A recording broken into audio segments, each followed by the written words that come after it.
Tropical Cyclone Formation Update. Ang Typhoon Tino, Kalmegi, na mataan sa bisinidad ng Patnomon, Antique, ay papunta na sa Sulu Sea. Samantala, ang Tropical Depression, sa labas ng Philippine Area of Responsibility, PAR, ay patuloy na lumalakas habang binabaybay ang Northwestern Pacific. Bagyong Tino, bilang Typhoon Tino, Kalmegi.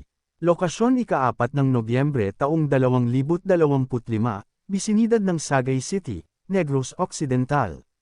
Coordinates ika-4 ng Nobyembre taong 2025, 10.9 degrees north, 123.5 degrees east. Pinakamalakas na lakas ng hangin, 10-minute average, 150 km per hour. Pagbagso, 205 km per hour. Galaw, kanlurang hilagang kanluran, west-northwest, WNW, sa bilis na 25 km per hour. Presyon sa sentro, 960 hectopascals o mabar, hectopascals o millibars. Lawak ng lakas ng hangin, 300 kilometro, galing sa sentro. Nakakaapekto ito sa Visayas, Mimaropa, Zamboanga Peninsula, BARMM, Misamis Occidental, at Lanao del Norte.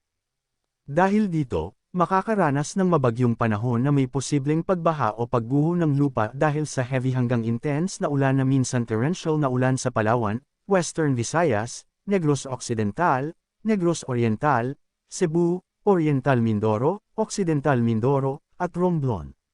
Minor hanggang extreme na banta sa buhay ng tao at ari-arian dahil sa strong hanggang typhoon force na hangin.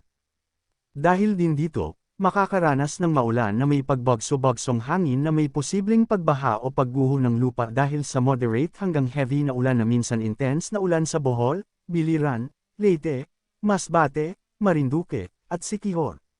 Minimal hanggang minor na banta sa buhay ng tao at ari-arian dahil sa strong hanggang gale force na hangin.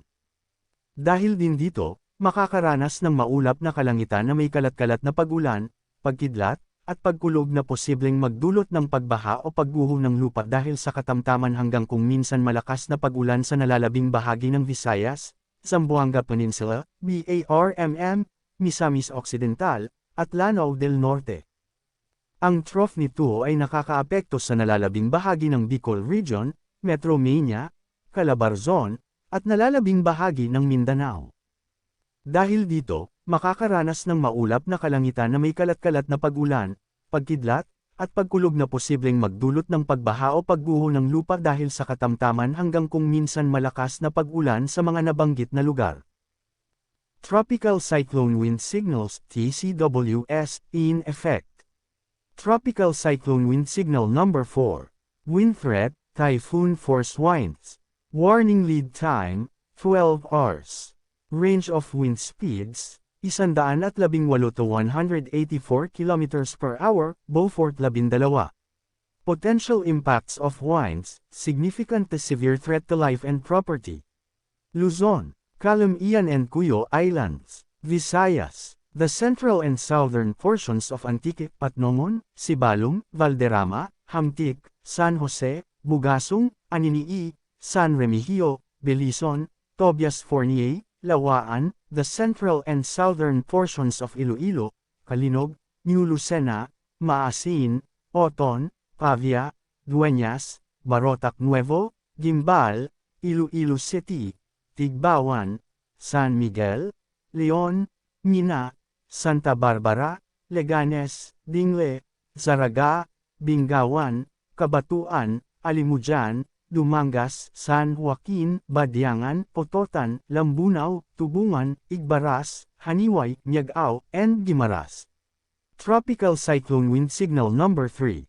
Wind Threat, Storm Force Winds. Warning Lead Time, 18 hours.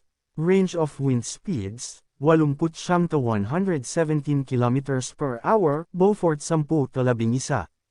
Potential impacts of winds, moderate to significant threat to life and property. Luzon, the northernmost portion of mainland Palawan, El Nido, Taytay, Dumaran, Araceli.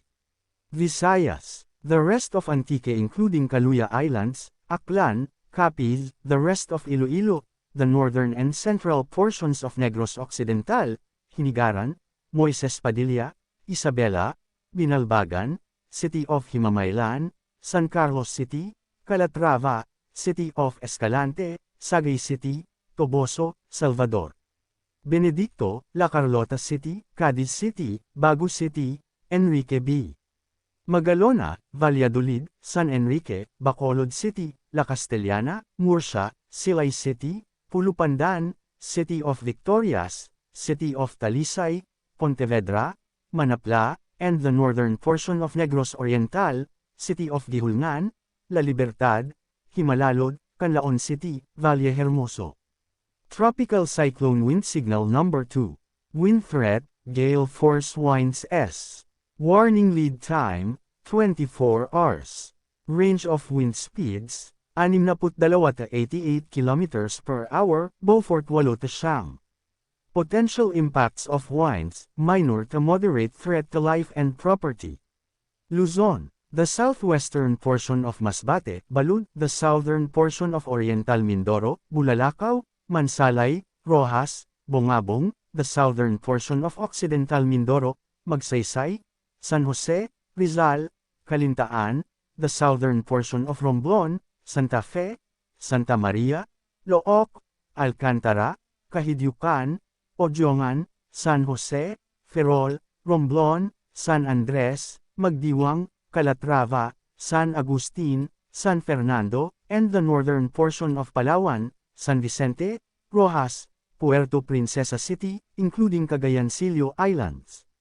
Visayas, Cebu including Bantayan Islands, the central portion of Negros Oriental, Tayasan, Manhuyod, Bais City, Mabinay, Bindoy, Ayungon, City of Tanhay, Pamplona, Amlan, San Jose, City of Bayawan, Basay, and the rest of Negros Occidental. Tropical Cyclone Wind Signal Number 1. Wind Threat, Strong Winds. Warning Lead Time, 36 hours. Range of wind speeds, 39 to 61 km per hour, Beaufort 6-7. Potential impacts of winds, minimal to minor threat to life and property.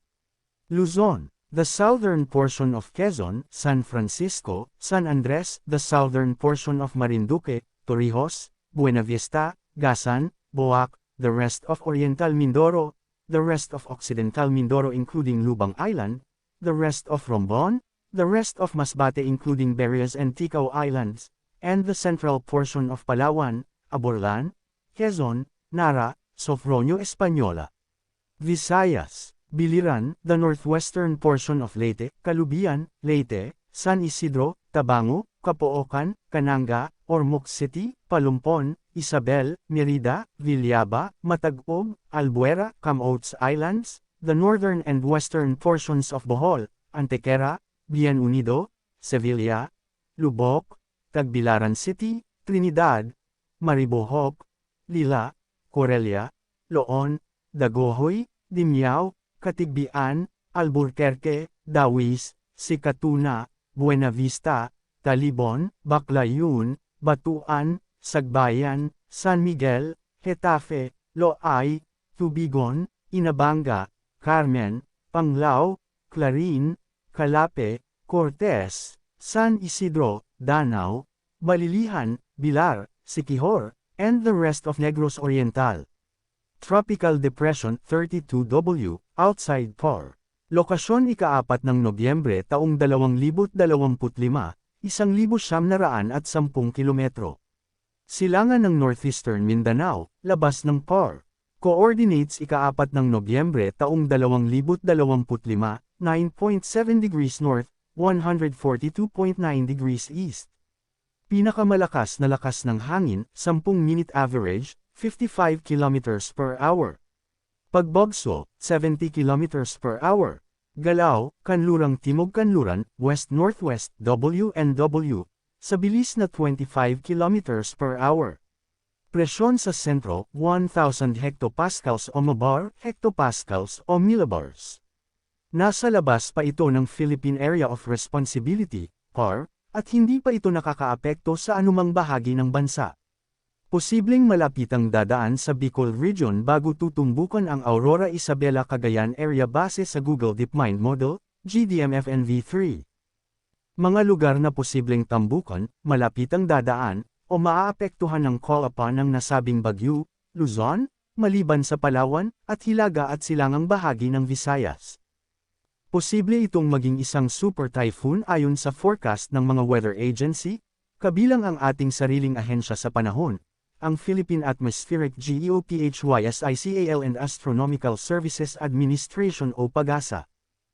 Kapag nakapasok na ito sa PAR, papangalanan itong Uwan. Manatiling naka-antibay sa posible pagbabago dahil malawak ang uncertainty nito kung saan ito dadaan. Shear line. Nakakaapekto ito ngayon sa Central Luzon, Isabela, at Cagayan. Dahil dito, makakaranas ng maulap na kalangitan na may kalat-kalat na pag-ulan, pagkidlat, at pagkulog na posibleng magdulot ng pagbaha o pagguho ng lupa dahil sa katamtaman hanggang kung minsan malakas na pag-ulan sa mga nabanggit na lugar. Northeast Monsoon o Amihan. Nakakaapekto ito sa Ilocos Region, Cordillera Administrative Region, and the rest of Cagayan Valley. Dahil dito, makakaranas ng maulap na kalangitan na may pulu-pulong mahinang pag-ulan na posibleng magdulot ng pagbaha o pagguho ng lupa dahil sa katamtaman hanggang kung minsan malakas na pag-ulan sa mga nabanggit na lugar. Paalala, posibleng magbago pa ang forecast. Ay pinapaalalahanan ng lahat na manatiling updated sa lagay ng panahon at sa posibleng tatahakin at magiging lakas ng sama ng panahon sa susunod na mga araw.